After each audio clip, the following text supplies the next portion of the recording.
Bana, mambo ni vipi? Mambo ni shwari kabisa, na leo nilikuwa kwa taarifa kuhusiana na issue inayoendelea kati ya Wallace Karia na baadhi ya wagombea kwenye nafasi mbalimbali ndani ya shirikisho la soka Tanzania bara TFF.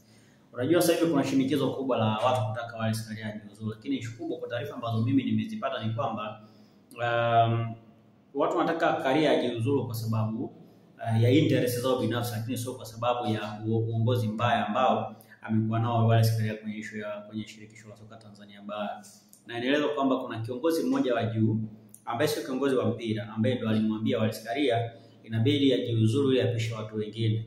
Na lengo kubwa la kutaka Karia kuambiwa ajiuzulu ni kutengeneza mazingira ya kupata viongozi wapya wa TFF ambao watakuja kuongoza TFF kwa sababu ya interest za timu fulani. Kwa taarifa ambazo niko nazo ni kwamba kuna watu wanataka kuingiza baadhi ya viongozi kwenye shirikisho ili kuhakikisha kwamba mambo yao yanaenda vizuri kwenye swala lao la kibiashara kwenye masuala ya mpira, na ndio maana wamemtumia huyo kiongozi wa juu kumwambia Wallace Karia aweze kujiuzuru.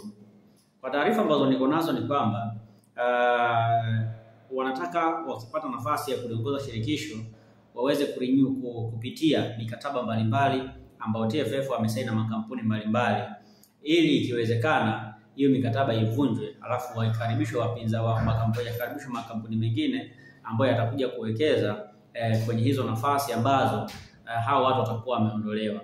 Kwa mfano mkataba wa FA. Kwenye kombe la FA inaelezwa kwamba bingwa anatakiwa kupata milioni 50.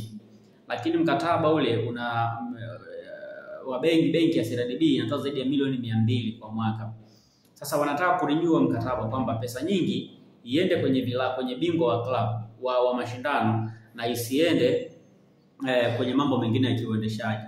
Na ndio maana watu wanataka kumtoa Wallace Karia madarakani wakiamini kwamba wakiingia wao wanaweza kuja kurekebisha hilo swala na likaenda vizuri pasina kuleta mgogoro wa aina yoyote ile. Lakini pia kitu kingine ni kwenye haki za matangazo ya televisheni. Nimearifiwa kwamba hawa watu wapya ambao wanaingia kuna kituo wanakuja kupitia pia wa mkataba dhidi ya Azam TV na TFF ili kama ikiwezekana waweze kuleta kituo kingine cha habari ambacho kitaweza kuonesha mechi mbalimbali za ligi kuu. Kwa taarifa ambazo niko nazo ni kwamba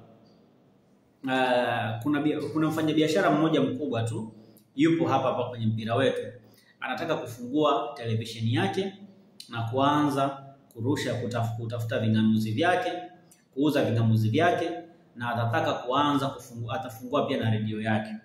Maana hivi vitu vyote vikifunguliwa ndio vitakuwa na haki ya kuonesha mechi mbalimbali za ligi kuu wakigawana na Azam TV. Kumbuka Azam TV alisaini mkataba wa miaka 10.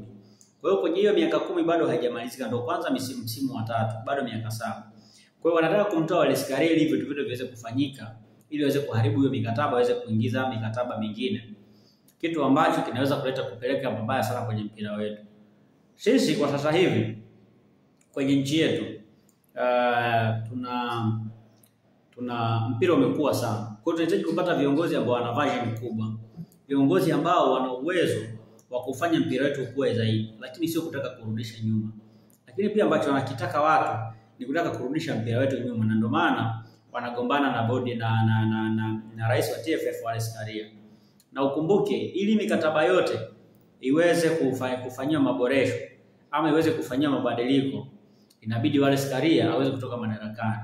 Lakini Karia asipotoka madarakani, ile mikataba itaendelea kusimama vile vile kama ilivyo sasa hivi. Na ndio maana watu wanapambana kumtoa Wallace Karia. Manake hii tu sio vita ya Karia na vilabu, bali ni vita ya Karia na wasimamizi, wamiliki wa vilabu. Yaani sio vita ya Karia na vilabu, kwa sababu vilabu vinafuata kanuni. Lakini wanaoendesha hivyo vilabu ndio ambao wana vita na Wallace Karia. Na ndio hao ambao wanataka Wallace Karia aweze kuondolewa madarakani. Na kwa taarifa ambazo niko nazo ni kwamba GSM anataka kufungua kituo cha habari, lakini pia ambao ni television na radio na vitu vingi kama hivyo, ambao pia content yao kubwa itakuwa ni sports. Kwa hiyo huenda pengine yeye pia ni miongoni mwa hao ambao wanatajwa. Inawezekana labda naye pia anatajwa, lakini kwa taarifa ambazo kunazo pia naye yuko biodi kufungua vituo vyake vya habari kama television na radio. Kwa hiyo sijui itakuwaje, lakini I promise you kwamba tutatoa taarifa ambazo zinaendelea kutoka kadiri inavyowezekana.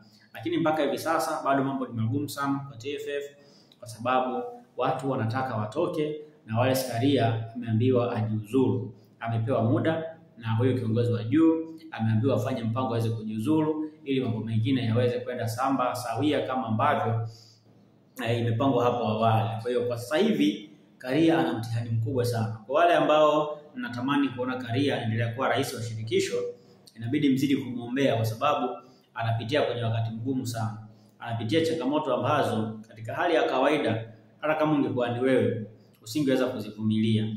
Kwa hiyo kwa mpaka sasa hivi ambacho kinaendelea ama ambacho kinaonekana ni kwamba mambo yanazidi kuwa magumu zaidi kwa TFF, hasa kwa rais Wallace Karia. Lakini kumbuka kwenye mchakato wa uchaguzi kuna viongozi wengi ambao wamekosa sifa baada ya kukosa endorsement. Kwa hiyo kuna uwezekano mkubwa yeye mwenyewe ndo akaenda kuja kuwa rais wa shirikisho la soka Tanzania bara kwa miaka mingine 4 inayokuja, kitu ambacho ni kizuri zaidi by the way kwangu mimi, kwa sababu ninatamani endelee kuongoza shirikisho, lakini kitu ambacho kinawauma sana watu wengine ambao wanasimamia hivi vilabu mbalimbali vya ligi kuu, kwa sababu kuna viongozi ambao hawaridhiki na matokeo na namna ambavyo shirikisho linaendeshwa.